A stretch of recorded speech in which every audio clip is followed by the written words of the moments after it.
Hello बेटा, आइए आज हम एग्रीकल्चर चैप्टर जो हमने कंप्लीट किया है उसका मानचित्र कार्य देखते हैं। मानचित्र कार्य में क्या क्या बिंदु आपसे पूछे जा सकते हैं। कृषि चैप्टर में आपसे कोई भी पर्टिकुलर राज्य लोकेट करना या लेबल करना नहीं आएगा। इस चैप्टर से सिर्फ आपको आइडेंटिफिकेशन का क्वेश्चन आएगा, यानी कि कोई एक निश्चित क्षेत्र अंकित किया गया होगा और आपको वो क्षेत्र पहचानना होगा। आइए सबसे पहले हम शुरू करते हैं कृषि चैप्टर के इस पहले कंटेंट पर मानचित्र कार्य के, जिसमें हम देखेंगे कि भारत में गेहूं का वितरण किस प्रकार है, कौन कौन से प्रमुख क्षेत्र हैं जहां गेहूं का उत्पादन होता है और कौन कौन से क्षेत्र गौण हैं। प्रमुख क्षेत्रों से हमारा अभिप्राय है वो क्षेत्र जो कि जहां पर गेहूं का उत्पादन या चावल का उत्पादन अधिक मात्रा में होता है। प्रमुख मतलब जो मुख्य क्षेत्र हैं, और गौण क्षेत्रों से हमारा तात्पर्य है जो कि सहायक क्षेत्र है, वहां उत्पादन तो है लेकिन प्रमुख क्षेत्रों जितना नहीं है। तो आइए सबसे पहले हम शुरू करते हैं गेहूं के प्रमुख उत्पादक क्षेत्रों से। जैसा कि आप मानचित्र में देख पा रहे हैं, गेहूं का प्रमुख क्षेत्र यहाँ से ये देखिए जम्मू कश्मीर का हिस्सा, इसके साथ साथ यहाँ नीचे हिमाचल प्रदेश, उत्तराखंड, ये पंजाब, हरियाणा, कुछ क्षेत्र राजस्थान का, उसके साथ साथ पश्चिमी यूपी के साथ साथ ये नीचे का क्षेत्र देखेंगे तो ये हमारा मध्य प्रदेश है। ये मुख्य क्षेत्र है। ठीक है, फिर से देखिएगा जम्मू कश्मीर, हिमाचल, उत्तराखंड, पंजाब, हरियाणा, राजस्थान का ये उत्तरी भाग, उसके साथ साथ पश्चिमी यूपी और यहाँ मध्य प्रदेश। और अगर गौण क्षेत्रों की तरफ देखा जाए तो ये कुछ क्षेत्र पूर्वी राजस्थान का, उसके साथ साथ कुछ क्षेत्र गुजरात का और ये कुछ हिस्सा महाराष्ट्र का। ये पूर्वी राजस्थान का क्षेत्र, गुजरात और महाराष्ट्र जो है ये गौण क्षेत्र है। तो इस तरीके से यहाँ हम देख पाएंगे कि गेहूं के प्रमुख उत्पादक क्षेत्र कौन कौन से हैं। आइए अब हम अगली फसल की तरफ बढ़ते हैं। अब हम जानेंगे कि चावल के प्रमुख उत्पादक क्षेत्र कौन कौन से हैं। अगर प्रमुख क्षेत्रों की बात करें तो ये देखिए पूर्वी यूपी का ये हिस्सा जो गाढ़े हरे रंग का दिखा रखा है। मानचित्र में जब आप देखेंगे तो यहाँ लिखा होता है, देखिए गाढ़ा रंग प्रमुख क्षेत्र को दर्शा रहा है और हल्का हरा रंग गौण क्षेत्र को दर्शा रहा है।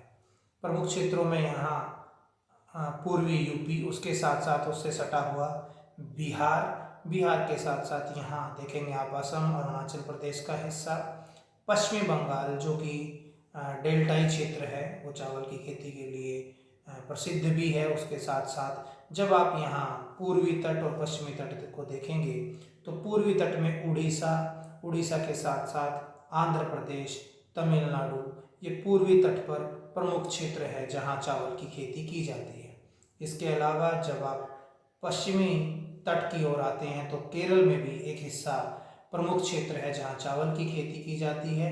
उसके अलावा कुछ क्षेत्र गौण हैं जहाँ चावल की खेती है तो, लेकिन प्रमुख क्षेत्रों की तुलना में कम है, लेकिन यहाँ भी अच्छी खासी चावल की खेती की जाती है। इसमें जब आप देखेंगे तो पंजाब, हरियाणा, उसके साथ साथ पश्चिमी यूपी और यहाँ आप देखेंगे तो कुछ हिस्सा आपका तेलंगाना वाला जो क्षेत्र है वहाँ पे भी चावल की खेती की जाती है। इसके अलावा कर्नाटक में और महाराष्ट्र और गुजरात से सटा हुआ ये पूर्वी तट जहाँ पर चावल की खेती की जाती है।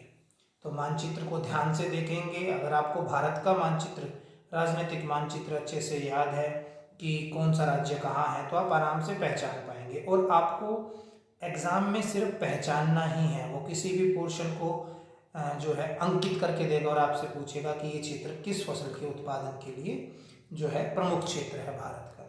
ठीक है, अब हम आगे बढ़ते हैं और कुछ और फसलों को लेते हैं। चलिए आगे हम देखेंगे गन्ना। देखिए गन्ना जो है उसके प्रमुख उत्पादक राज्य जो हैं गन्ने के लिए ध्यान से देखेंगे। हालांकि पंजाब और हरियाणा भी यहाँ पे हमने थोड़ा सा अंकित कर रखा है, लेकिन गन्ने के लिए मुख्य रूप से आप यूपी ले सकते हैं, महाराष्ट्र का ये हिस्सा, उसके साथ साथ कर्नाटक के साथ साथ तमिलनाडु, ये गन्ने का प्रमुख उत्पादक क्षेत्र है। ठीक है, जिसे हमने हरे रंग में दर्शाया है। ठीक है, अंकित किया गया है। उसके बाद जब चाय देखेंगे तो चाय को हमने थोड़ा सा ब्राउन कलर से शो किया है। चाय जैसा कि आप जानते हैं पश्चिम बंगाल का क्षेत्र और असम, पश्चिम बंगाल और असम ये चाय के लिए प्रमुख उत्पादक क्षेत्र हैं। आइए उसके बाद हम रबर देखते हैं। रबर जो कि ऑरेंज कलर से हमने दिखा रखा है। रबर के लिए हमने केरल को अंकित कर रखा है। रबर में का जो उत्पादन है वो केरल में देखने को मिलता है। अब हम आगे बढ़ते हैं और कपास की तरफ जाते हैं। कपास यानी कि जो जिसके उत्पादन के लिए काली मिट्टी आवश्यक है, ये गुजरात, महाराष्ट्र, एमपी और कर्नाटक में आपको मिलेगा। ये देखिए गुजरात का हिस्सा, ये एमपी का, ये महाराष्ट्र का हिस्सा और उसके नीचे कर्नाटक, कुछ हिस्सा थोड़ा सा यहाँ तमिलनाडु में भी उत्पादन होता है कपास का। अब अगर कॉफ़ी की बात की जाए तो केरल और कर्नाटक दोनों ही राज्य जो है वो कॉफ़ी उत्पादन के लिए प्रमुख क्षेत्र हैं।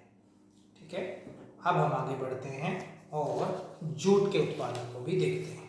तो आइए जूट के उत्पादन के लिए हम देखेंगे यहाँ बिहार, पश्चिम बंगाल और असम। बिहार, पश्चिम बंगाल और असम ये प्रमुख उत्पादक क्षेत्र हैं किसकी खेती के लिए? जूट की खेती के लिए, जिसे हमने पढ़ा था गोल्डन फाइबर भी कहा जाता है।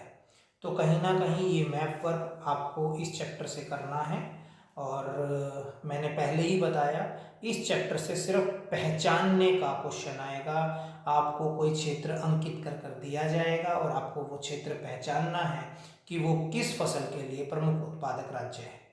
इसके साथ साथ मैं इस मैप वर्क की पीडीएफ भी इस वीडियो के साथ आपके साथ शेयर करूँगा, तो आप पीडीएफ से आराम से बैठ के पेशेंसली इस चैप्टर का मैप वर्क कीजिएगा।